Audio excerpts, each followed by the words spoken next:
바울은 고린도 교회에 관해서 가장 먼저 분쟁의 문제를 다루었습니다. 그리고 이어 5장에서는 음행의 문제를 다루었습니다. 이제 오늘 본문에서는 교회 성도들이 서로를 세상 법정에 고발하는 문제를 다루고 있습니다. 바울이 1절에서 그 문제를 지적합니다. 교회 안에서 다툼이 벌어졌는데 그 일을 불의한 자들 앞에서 고발하고 성도들 앞에서 하지 않는다는 것입니다. 여기서 말하는 불의한 자들이란 세상의 재판관들을 의미합니다. 이 재판관들이 어떤 구체적인 악과 불의를 행하고 있어서 불의한 자들이라 말하고 있는 것은 아닙니다. 하나님의 통치를 거부하는 타락한 세상에 속한 사람들이기 때문에 불의한 자들이다 이렇게 말하고 있는 겁니다. 우리가 5장에서 본 것처럼 고린도 교회 성도들은 교회 안에 음행 문제에 대해서는 침묵을 했습니다. 교회 안에 근친상간이나 간음의 문제에 대해서는 그 어떤 조치도 취하지 않은 겁니다. 그러면서도 자기 이익과 연관된 다툼이 벌어질 때는 세상 법정에 고발하며 판결을 요구한 것입니다. 바울은 성도가 어떤 신분인지를 말하면서 이런 행태가 옳지 않음을 지적합니다. 2절, 3절에 보면 성도는 세상을 판단하고 천사도 판단한다고 합니다. 이것은 장차 하나님 나라가 완성됐을 때 일어날 일입니다. 예수 그리스도께서 재림하시고 하나님 나라가 완성이 되면 주께서 세상을 심판하고 다스리십니다. 그때 성도들도 주와 함께 세상을 심판하고 다스립니다. 그리고 타락한 천사들도 심판할 것입니다. 한마디로 성도들은 주와 함께 타락한 세상과 타락한 천사들을 심판하는 그런 신분인 것입니다. 주와 더불어 왕으로서 재판관으로서 사는 사람들, 그들이 바로 성도들이라는 겁니다. 그런 신분을 가진 성도들이 교회 안에서 일어나는 작은 다툼, 세상을 살아가면서 벌어지는 그런 일들도 제대로 판단하지 못하고 처리하지 못해서 세상 법정까지 간다는 것은 얼마나 황당한 일인지 모릅니다. 바울은 4절에서 그런즉 너희가 세상 사건이 있을 때 교회에서 경히 여김을 받는 사람들을 세우느냐 이렇게 말합니다. 교회에서 경히 여김을 받는 사람들이란 교회 안에서 아무런 지위도 가지고 있지 않는 세상의 재판관들을 의미합니다. 세상을 심판하고 천사까지 심판할 성도들이 교회와 아무런 상관이 없는 세상 법관들을 세워서 교회의 사건을 처리한다라는 것이 말이 되느냐? 지금 바울은 이 이야기를 하는 겁니다. 바울은 5절로 8절에서 이런 행태를 거듭 책망합니다. 5절 상반절에서 너희를 부끄럽게 하기 위해서 앞의 말들을 했다고 합니다. 성도가 세상 재판관에게 일을 맡기는 것이 얼마나 수치스러운 일인지 알라고 2절부터 4절까지의 말을 했다는 겁니다. 이어 5절 하반절에서 교회 안에 형제 사이의 일을 판단할 지혜로운 자가 하나도 없느냐고 묻습니다. 우리가 고린도 교회의 분쟁 문제에서 봤습니다만 이 고린도 교회는 인간적이고 세상적인 지혜를 과시하면서 교만에 빠져 있었습니다. 그런데 정작 성도들 사이에 문제가 벌어졌을 때에는 그 문제를 해결해주는 지혜자가 교회 안에 없었던 겁니다. 그래서 세상 법정까지 갔습니다. 바울이 그것을 꾸짖고 있는 겁니다. 바울은 또 6절, 7절에서 세상 법정에 형제를 고발하는 그 자체가 분명한 허물이라고 지적을 합니다. 여기서 허물이라는 말은 실패 또는 패배라는 뜻입니다. 이 재판이라는 것은 이기기 위해서 하는 것입니다. 그런데 바울은 세상 법정에 고발해서 재판하면 그 자체로 이미 패배한 것이다, 이미 진 것이다 이렇게 말하고 있는 겁니다. 차라리 세상 법정에서 재판받지 않고 불의를 당하고 속임 당하는 것이 더 낫다고 합니다. 그것이 실제 하나님 앞에서 이기는 일이 되기 때문입니다. 믿지 않는 세상 사람 앞에 형제를 고발하는 것은 교회의 권위를 실추시키고 하나님의 영광을 가리는 일입니다. 그리고 형제 사랑도 실천하지 못한 일입니다. 그러니 재판에서 이겨봤자 영적으로는 이미 패배를 한 겁니다. 그래서 바울은 세상 재판으로 가면 이미 진 것이다. 차라리 불의를 당하고 차라리 속는 것이 낫다. 이렇게 말하는 것입니다. 이런 말씀에 따르면 성숙한 성도라면 교회의 명예 그리고 하나님의 영광을 위해서 차라리 불의를 당하고 차라리 속임을 당해버립니다. 그런데 고린도 교회의 성도들은 그러지 않았습니다. 8절 말씀을 한번 보십시오. 8절에 보면 너희는 불의를 행하고 속이는구나. 그는 너희 형제로다. 이렇게 말씀하고 있습니다. 고린도 교회 성도들은 재판까지 가느니 차라리 내가 불의를 당하고 내가 속임을 당하고 말겠다. 이런 생각은 전혀 하지를 않습니다. 오히려 형제에게 불의를 행하며 속이는 일을 자행하고 있었습니다. 그 불의와 속임으로 인해 세상 법정까지 가서 교인들끼리 재판까지 하고 있었습니다. 이 모습은 고린도 교회 성도들이 전혀 성숙하지 못한 자들이라는 것을 보여주는 겁니다. 그래서 바울은 마지막으로 9절부터 11절에 권면을 합니다. 먼저 9절 10절에서 하나님 나라를 유업으로 받지 못하는 자들, 곧 구원받지 못하는 자들의 목록을 쭉 나열합니다. 거기 보면 여러 가지 죄의 목록들이 나옵니다.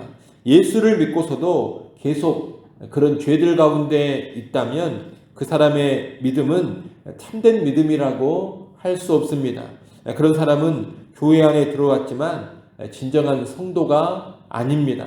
당연히 그런 사람은 하나님 나라를 유업으로 받지 못합니다. 하나님 나라를 유업으로 받지 못한다는 것은 천국을 소유하지 못한다. 구원받지 못한다. 그런 뜻입니다.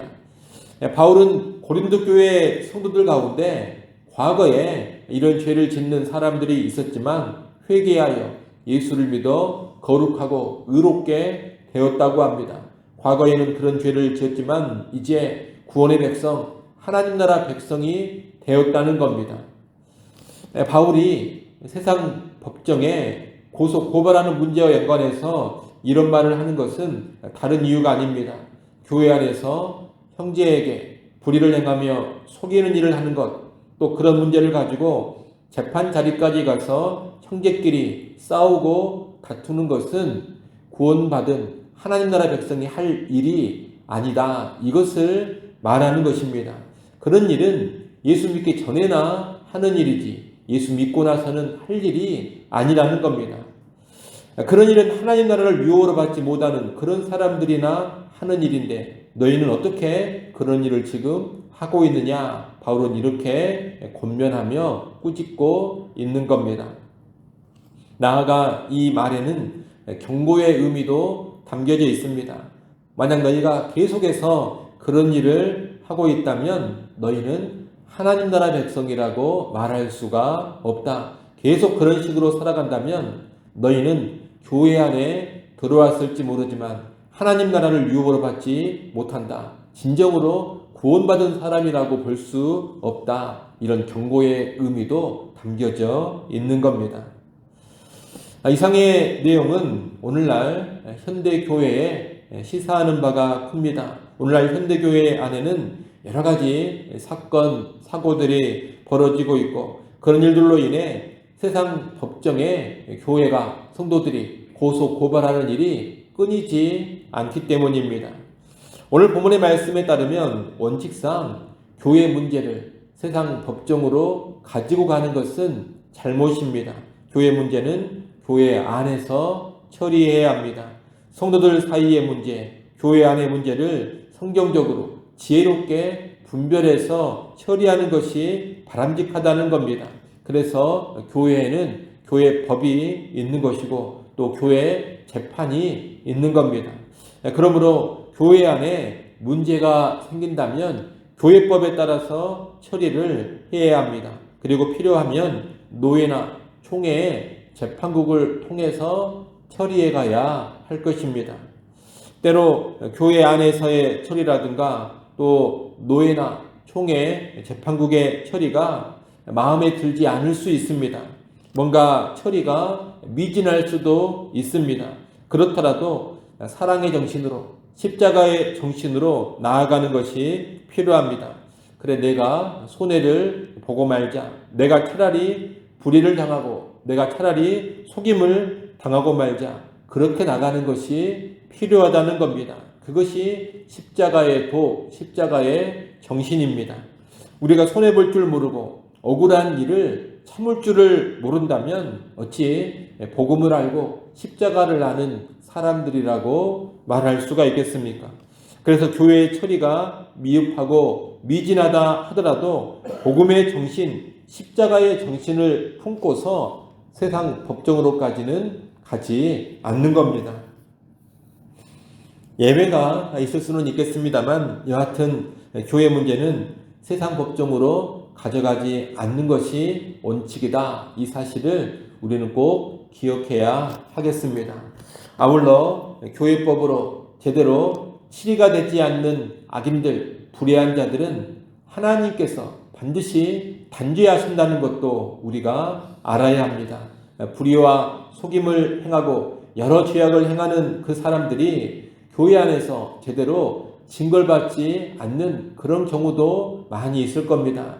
설령 교회법이 그들을 제대로 벌하지 못한다 하더라도 누가 계시느냐? 하나님이 계십니다. 하나님께서 그들을 벌하십니다. 하나님께서 공의의 하나님이시기 때문에 반드시 공의로 징벌하신다는 겁니다. 교회 안에 들어와서도 참된 믿음이 없는 그런 자들을 하나님은 정확하게 분간하셔서 지옥의 심판을 받게 하실 겁니다. 또 구원 받았음에도 여러 가지 문제를 일으키는 그런 사람이라면 그에 상응하는 징벌을 반드시 내리실 것입니다. 인간의 심판, 교회의 재판은 온전한 공의를 구현하지 못할 때가 많습니다.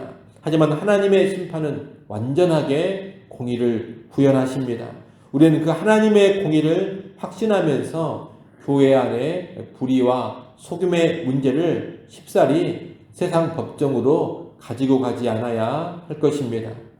오늘날은 아주 혼탁한 시대입니다. 교회의 치리와 교회 재판도 사실 많이 무너져 있고 공정한 재판도 잘 이루어지지 않는 그런 시대입니다.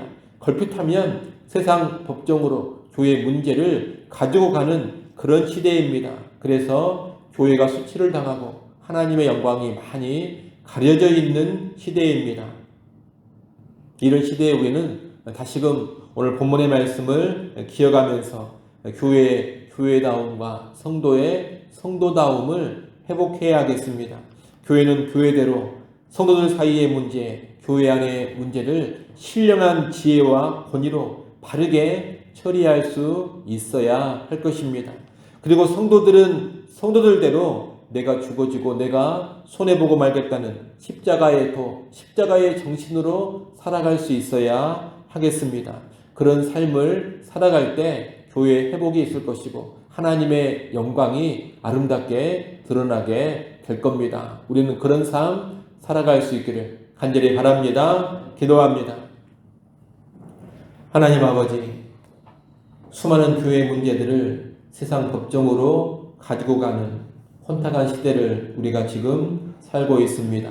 사도 바울이 오래전 고린도 교회의 그런 문제를 꾸짖고 책망했지만 오늘날 교회 안에 그런 모습이 버젓이 많이 나타나고 있습니다. 이러한 시대에 더욱더 깨어있게 하시고 이러한 시대에 더욱더 십자가의 정신을 기억하게 하여 주옵소서. 교회의 문제는 교회 안에서 처리하게 하시고 세상 법정으로 가져가는 그런 부끄러운 일을 행하지 않게 하여 주시옵소서. 아버지 하나님, 세상 앞에 교회가 수치를 당하느니 차라리 내가 불의를 당하고 내가 속임을 당하고 말겠다는 그런 십자가의 정신이 우리 안에 살아나게 하시고 또한 모든 일을 완전한 심판자가 되시는 하나님의 공의에 맡길 줄 아는 믿음도 우리가 갖게 하여 주옵소서. 아버지 하나님, 이 새벽 시간 또 하나님 앞에 나와 간구합니다. 간구하는 주의 백성들을 주목하여 보시고 은혜 내려 주옵소서. 새벽에도 오시는 하나님의 능력을 베풀어 주옵소서. 오늘 하루도 주의 은혜와 능력을 힘입어서 승리하는 한 날 되게 하여 주옵소서.